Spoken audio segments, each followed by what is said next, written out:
Seringkali kita ini main perasaan, kita mengukur kehadiran Roh Kudus itu dengan sebuah sensasi atau manifestasi. Oke. Gitu ya. Kalau kita ini ada dalam sebuah kebaktian yang mungkin kental dengan sensasi atau kental dengan suasana yang menggetarkan, kita ngomong bahwa Roh Kudus hadir.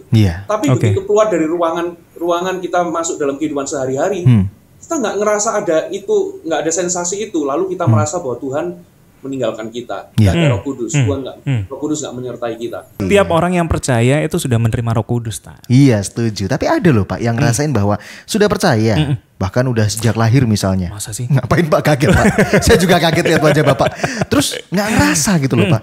Roh Kudus tuh tinggal nggak ya dalam hidup saya? Kok saya nggak ditegur, saya nggak diinsafkan, saya kok rasanya nggak ada damai, nggak dihibur. Tugas-tugas Roh Kudus tuh kayak nggak nyata dalam hidup saya gitu loh. Nah, hari ini kita bahas tentang topik ini Sobat Roida. Percaya Tuhan tapi nggak merasa ada Roh Kudus di dalam hidup. Bisakah terjadi? Kita akan ngobrol dengan seorang hamba Tuhan spesial hari ini langsung dari Jakarta by Zoom. Kalau Anda sudah dengerin di radio sekarang, Anda langsung aja pergi ke YouTube, HP Anda, gadget Anda ke YouTube kami Bahtera Ida FM.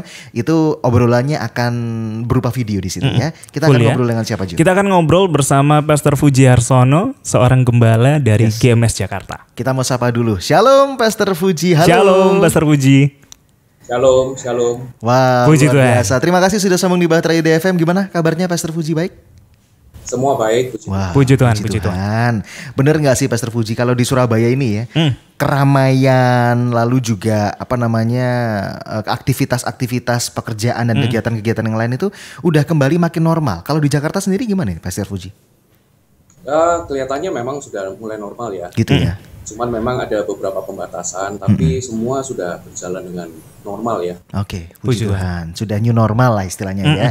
Jadi masuk itu sudah pasti basah tangannya karena ada hand sanitizer. Sudah dicek juga suhu tubuh. Bener, kalau mau ngapa-ngapain dibatasin jumlahnya gitu ya. Sekarang ditanyain ini nggak Pak? Apa Pak? Sudah vaksin belum? Enggak ya? Saya sih belum Pak. Tapi saya mau pamer. Iya, saya udah dua. sudah vaksin. Pastor Puji, terima kasih sekali sudah sambung di Bahtera Ida FM. Sekali lagi hari ini kita bahas tentang sudah percaya tetapi nggak ngerasain ada Roh Kudus. Tapi sebelum kita masuk ke pertanyaan utama nih Pastor, kalau misalnya ada orang yang tanya atau mungkin orang yang masih belum percaya gitu ya, Roh Kudus itu pribadi yang seperti apa? Nah, bagaimana sih Pastor kita menjelaskan definisi, menjelaskan siapa Roh Kudus? Kalau misalnya lebih detail gitu ya, bentuknya apa? Ayo. Waduh. Ada yang kemarin bilang malaikat gitu kan ya. Ya ampun. Nah itu kalau menurut Pastor Fuji, kalau misalnya ada orang tanya definisi Roh Kudus, kalau kita jawab simpel itu seperti apa? Ya kalau kita mau tahu siapa itu Roh Kudus, kita harus kembali ke firman ya. Yes. Satu kali ada ayat Yesus ngomong gini, aku akan minta kepada Bapa untuk mengirimkan seorang penolong. Ya. Seorang penolong yang lain untuk dia bisa menyertai kita dan tinggal dalam diri kita. Nah dari situ kita bisa tahu bahwa pribadi adalah Roh Kudus adalah seorang pribadi. Yeah. Ini memang terkesan ini ya kebenaran yang klise, semua orang tahu kalau Roh Kudus pribadi.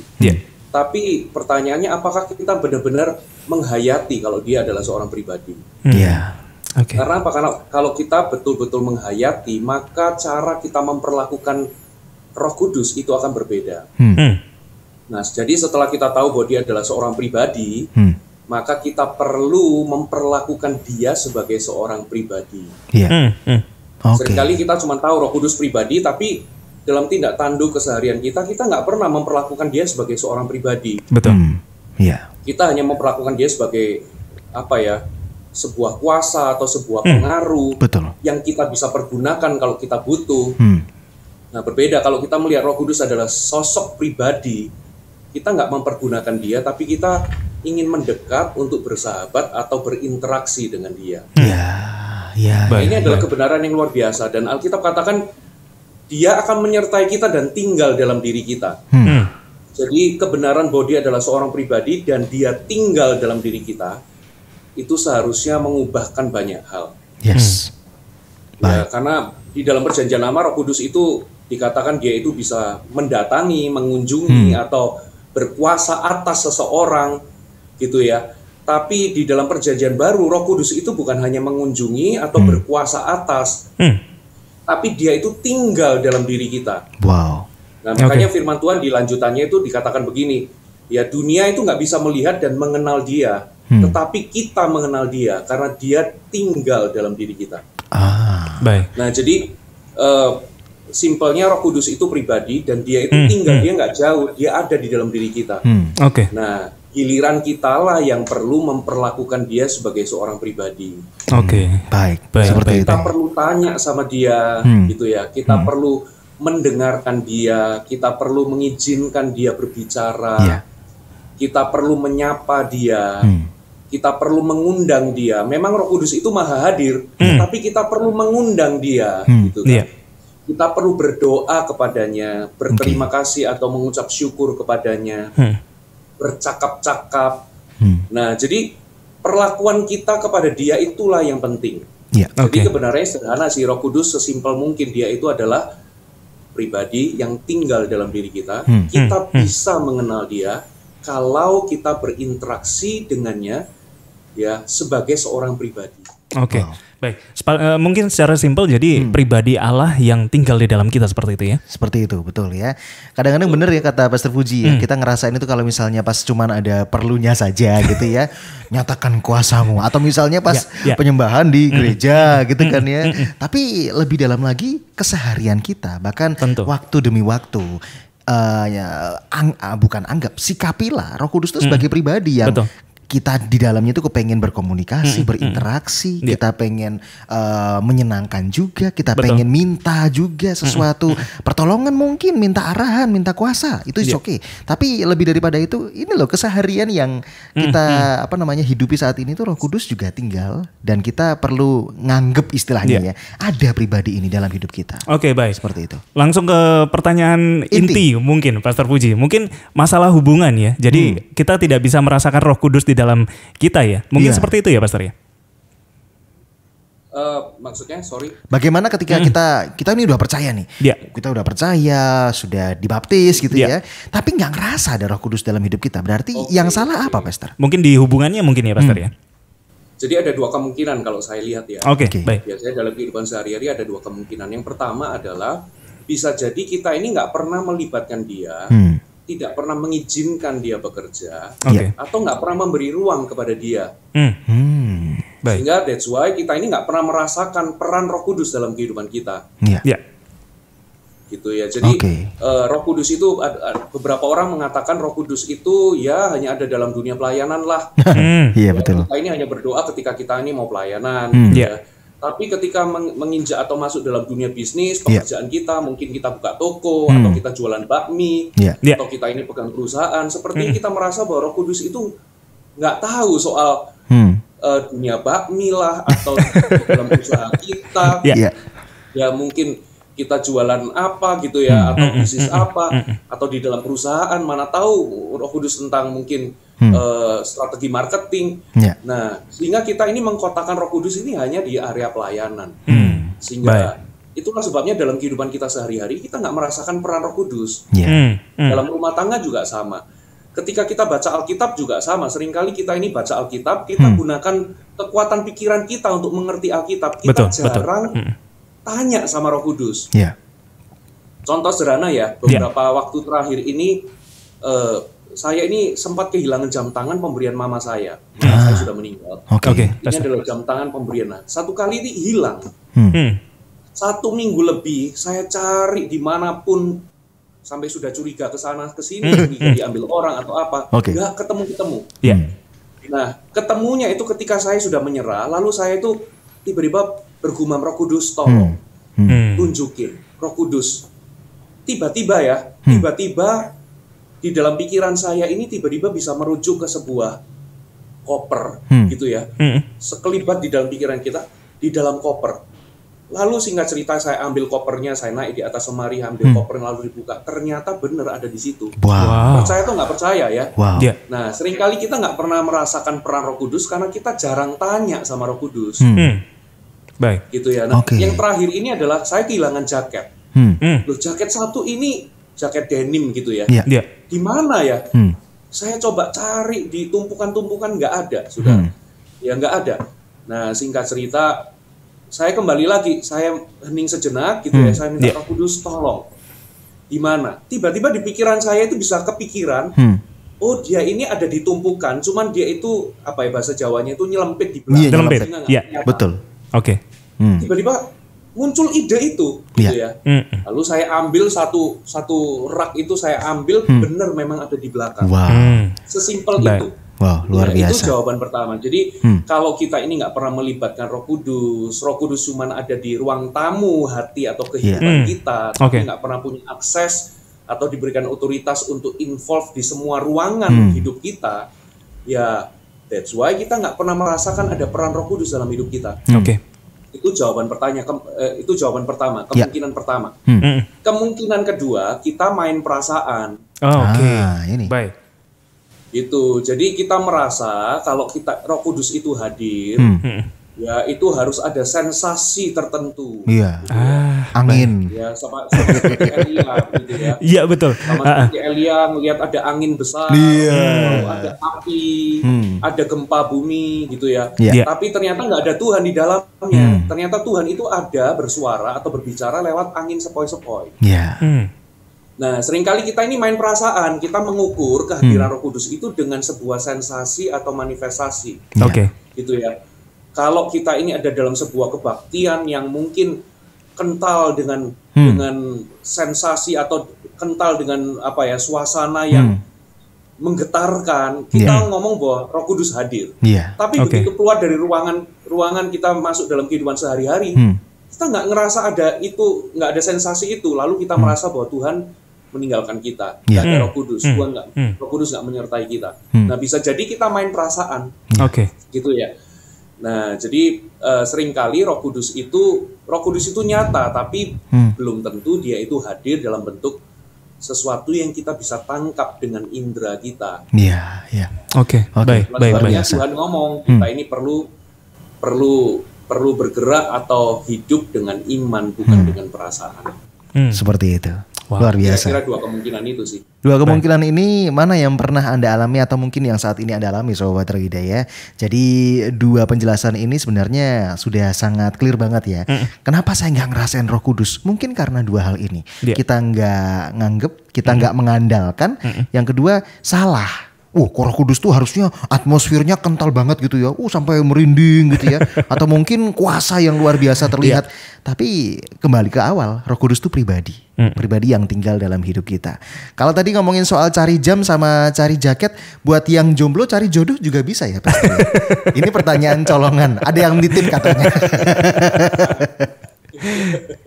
Sangat bisa ya jawabannya ya. Udah dijawab ya yang para single ya. Wah bisa, yes. Tapi jangan sembarangan loh ya. Oh saya punya perasaan kuat nih. Nah, kayaknya dia jodoh ya. Jangan hidup sama perasaan tapi iman gitu ya. Tapi gimana kalau suara hati Pastor? Nah ini kembali ke pembahasan kita dulu banget ya. Roh Kudus tuh bisa gak bicara lewat suara hati? Atau orang bilang enggak. Saya tuh pernah denger audible. Atau misalnya kayak yang tadi Pastor jelaskan gitu ya, bentuknya ide, kayak celing sesuatu hal baru. Oh iya coba kesini deh. Atau seperti apa Pastor? Iya memang kalau dikatakan apakah Roh Kudus bisa bicara lewat suara hati atau lewat hati nurani, jawabannya tentu bisa.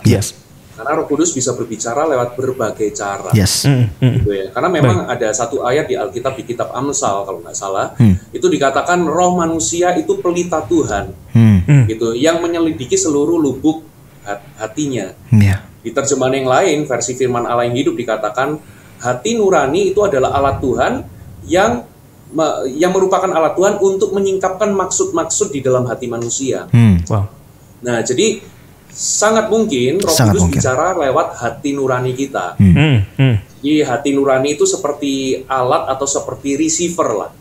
Nah masalahnya seringkali hati nurani kita ini atau receiver kita ini yang keruh atau rusak. Ya jadi kita nggak bisa menangkap pesan dari Roh Kudus melalui hati nurani. Contoh sederhana.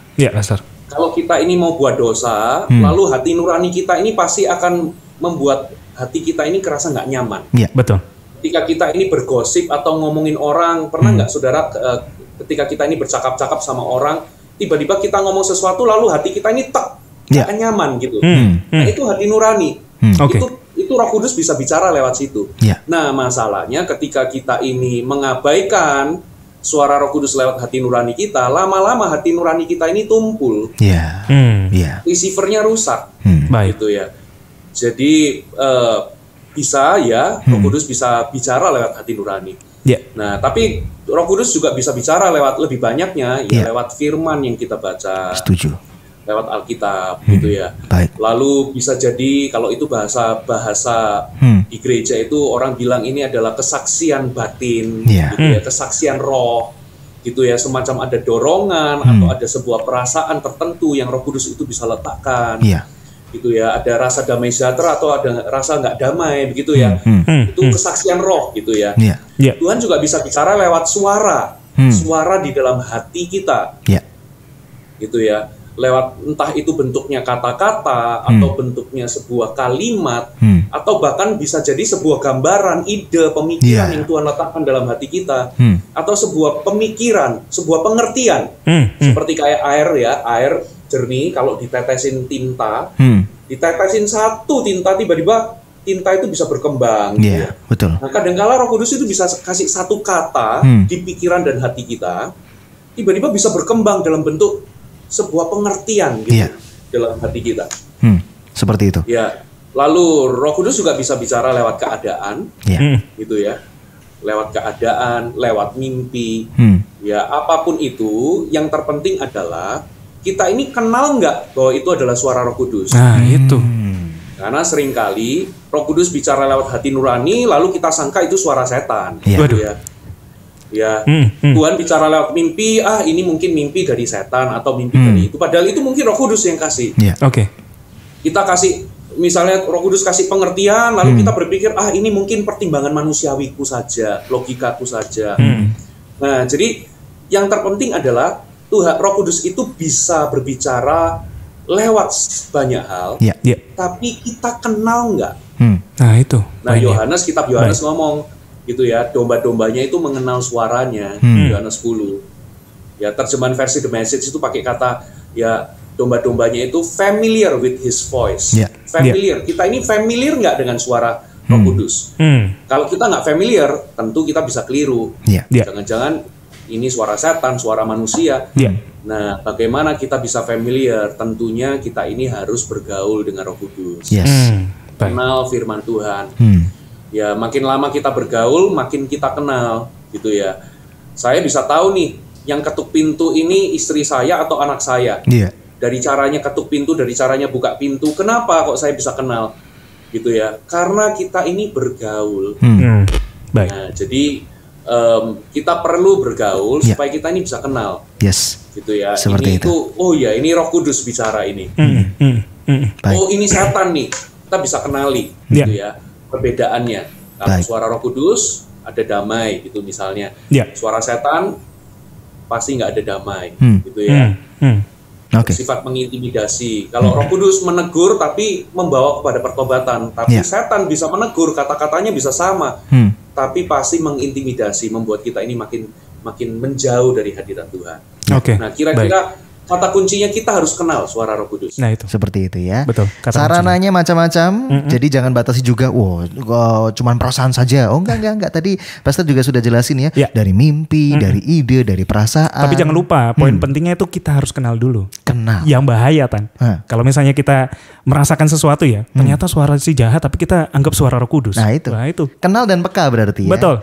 Peka ngerti, ada yang bicara nih. Dan kenal yang bicara ini adalah Roh Kudus. Seperti itu. Oke, kita masih ngobrol bersama Pastor Fuji Harsono, bicara tentang sudah percaya tapi nggak ngerasain ada Roh Kudus dalam hidup. Mungkin Pastor bisa kasih kesimpulan karena kita sudah ada di penghujung line telepon. Kenapa sih kita sudah percaya tapi masih belum ngerasain ada Roh Kudus dalam hidup? Silakan Pastor Fuji. Ya, jadi kesimpulannya kita sebagai orang percaya, kita ini punya privilege yang luar biasa, di mana bait tubuh kita ini adalah bait dari Roh Kudus. Alamat Roh Kudus itu ternyata bukan di sana, di sini, di mana gitu ya, di sebuah acara, tapi alamat Roh Kudus itu ada di dalam diri kita sendiri. Jadi Roh Kudus itu nggak jauh. Nah, sekarang pertanyaannya adalah bukan seberapa banyak Roh Kudus yang kita bisa dapatkan, gitu ya. Karena Roh Kudus itu sebuah pribadi yang utuh yang ada dalam diri kita. Tapi seberapa banyak kita membuka diri kepada Roh Kudus, mengizinkan Roh Kudus memerintah, mengizinkan Roh Kudus memimpin. Kita membuka diri kepada pimpinan dan suara Roh Kudus. Kita membuka ruang untuk Roh Kudus dilibatkan dalam semua aspek kehidupan kita. Kalau hidup kita ini katakanlah 100 aspek, seringkali kita ini cuma buka satu aspek saja untuk Roh Kudus itu involve dalam kehidupan kita. Ya akibatnya ya cuma 1/100 yang kita dapatkan. Tapi coba kalau kita ini 100 aspek dalam kehidupan kita ini kita buka semuanya untuk Roh Kudus involve. Maka saya percaya Roh Kudus bukan lagi sesuatu yang asing, tapi peran Roh Kudus akan kaya dalam kehidupan kita. Itu saja di Luar biasa. Semoga ini boleh bikin kita ngerti ya tentang keberadaan Roh Kudus, tentang bagaimana kita boleh ngerti apa yang Roh Kudus pengen sampaikan buat hidup kita, dan semoga jadi berkat buat kita semua. Amin. Narasumber kami Pastor Fuji Harsono bisa Anda follow di Instagram ya. Pastor Fuji juga sangat aktif di Instagram, di sosial medianya. Salah satunya Instagram, jangan lupa follow ya Sobat Rida @fujiharsono. Itu Instagramnya, pakai F ya, @fujiharsono. Di situ bisa follow, nanti dapetin segala kegiatan, lalu juga ada jadwal-jadwal ibadah dari GMS Jakarta juga. Silahkan Anda bisa langsung follow di situ. Terima kasih banyak Pastor Fuji sudah gabung di hari ini. Kami berdua sungguh sangat seneng banget ya, karena penjelasannya sangat jelas dan semoga juga sangat memberkati para pendengar. Pastor Fuji sekali lagi terima kasih banyak Pastor Fuji. Doa kami sehat selalu, Pastor Fuji sekeluarga, dan pelayanannya semakin luar biasa ya Pastor. Amin. Thank you. Terima kasih Pastor. Tuhan berkati. Tuhan berkati Pastor. You are listening to pujian terbaik yang memberkati 96.4 Bahtera Yuda FM. The sound of faith, hope, and love.